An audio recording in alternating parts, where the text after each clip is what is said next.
আচ্ছা, এখানে কি সিনেমা চলে? হ্যাঁ, সিনেমা চলো, কিন্তু এখন চলছে না। এমনিতে সকালে দেখানো হয়, কিন্তু আজকে বিকেল। একটা কথা বলতে পারি আপনাকে? আপনি পর্দার বাইরে কি করছেন? কিসের পর্দা? মানুষ নায়িকা দেখে পর্দার ভেতর, কিন্তু আমি দেখছি বাইরে। আমাকে আপনার নায়িকা মনে হচ্ছে, মজা করছেন না? বলছো কেন বাবু? আপনি অনেক সুন্দর, গোলাপের মতো সুন্দর। ভালো বলেছেন। আজ আসি। আপনার পরিচয়টাই তো জানা হলো না। আমার নাম মীরা, এই শহরেই থাকি, ভাইয়ের বাসায় ছাত্র পড়াই। আপনি যাকে নায়িকা ভেবেছিলেন সে আসলে সামান্য শিক্ষিকা মাত্র। আমি রাফসান, আর এই হলটা আমার দাদারই। বাইরে থেকে পড়াশোনা করে আসার পর এই হলটার দায়িত্ব আমি নিয়েছি। আচ্ছা, কিছু মনে না করলে আপনাকে একটা কথা বলতে পারি? আপনার নাম্বারটা কি আমি পেতে পারি? অথবা আপনার ফেসবুক আছে? ফেসবুক নেই, কিন্তু অফুরন্ত সময় আছে।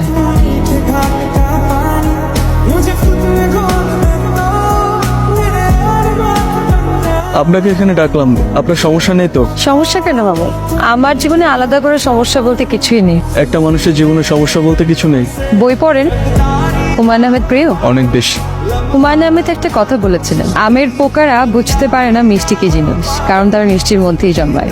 আমিও ঠিক তেমনি সমস্যার মধ্যে জন্মেছি, তো তাই সমস্যা বলতে কি এটা আলাদা করে আমি বুঝতে পারি না। আপনার সাথে অনেকদিন ধরে পরিচয়, কিন্তু কখনো আপনার সমস্যাটাই জানা হয়নি। বাদ দিন, আজকে আপনার বলতে হবে আপনার কি সমস্যা। আপনি আগে বলুন। এত গুরুত্ব দিচ্ছেন যে, অবহেলা করবেন না তো পরে। আপনার এমনটা কেন মনে হলো? আমার ইনটিউশন খুব ভালো। আমি ভালোবাসা দেরিতে বুঝলেও অবহেলাটা খুব দ্রুতই টের পাই। সত্যি শুনলেন? আপনি বলুন, আমি শুনলাম। মা বাবা নেই আমার, ভাইয়ের বাসায় থাকি। সাবধানে যাও। হ্যাঁ, আমার কথা তো শুনবি না? না রে, এই বাইরের থেকে বের করতে চাইতেছি। এক সপ্তাহের মধ্যে তুই বিয়ের জন্য রাজি হবি। এমন জাতি আমি মরে গেলাম, আমি লোককে বিয়ে করবো না ভাবি। আমি বিয়ে না করে মরতেও দেবো না। আপনার টাকা কয়টা রাখো। তুই আমার আপন ভাই না হইয়া আপন ভাই থেকে অনেক বেশি করতেছিস। এটার কয়টা টাকা? বিয়েতে কিন্তু অনেক খরচপাতি আছে। আর আমি টেনশনে আছি আমার বিয়েটা হয় কি হয় না। তোমার মনে হলো কথাগুলো তো সেট করেও কিন্তু হয় কিচ্ছু হবে না, আমি সব ঠিক করে ফেলেছি। আরে কাজ তো শেষের দিকে, আগে তোদের বিয়াটা দিব, তারপর ওর ভাইরে জানাবো। তারপর তুই এসে বলবি তোরা বিয়া করে বাসায় চলে আসছিস। মীরা, ঘর থেকে আরেক ঘরে আসতে এত সময় লাগে? টিউশনের জন্য রেডি হচ্ছিলাম। আজকে আসার সময় আমার সাথে দেখা করে আসবি, আর বাসায় তাড়াতাড়ি আসবি। বাইরে কি করো সেটা আমি ভালো করেই জানি। আচ্ছা, আপনি আমাকে কেন প্রতিদিন ডাকেন বলেন তো? কথা তো এই একটাই, তুমি আমারে পছন্দ করো না। এটা আমি অ্যাপ্রিশিয়েট করি। আসলে আপার দিকে তাকে আপার দিকে তাকিয়ে অন্য কাউকে বিয়ে করেন, আমাকে কেন? আজকে কোন পারফিউমটা দিচ্ছ?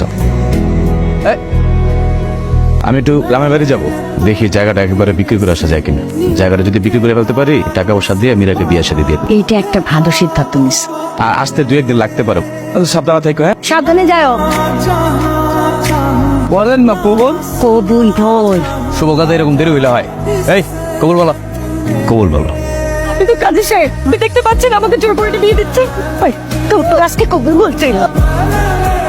বিয়ের শখ মেটা না? ভাই, প্রেমার বন্ধুর জন্য যা করলেন ভাই, সারা জীবন মনে থাকবে। আমার একজন বিকৃত মস্তিষ্কের নারী পাচারকারী। আপনাকে অসংখ্য ধন্যবাদ। আপনি যদি কিছু না মনে করেন, আমি আপনাকে একটা কথা বলতে চাই। আপনার বোনটা আপনার বাসায় ভালো নেই, তার ভাবি তাকে দেখতে পারে না। আপনি যদি অনুমতি দেন, আমি আপনার বোনকে বিয়ে করতে চাই। এটা তো আমাদের জন্য বড় পাওয়া।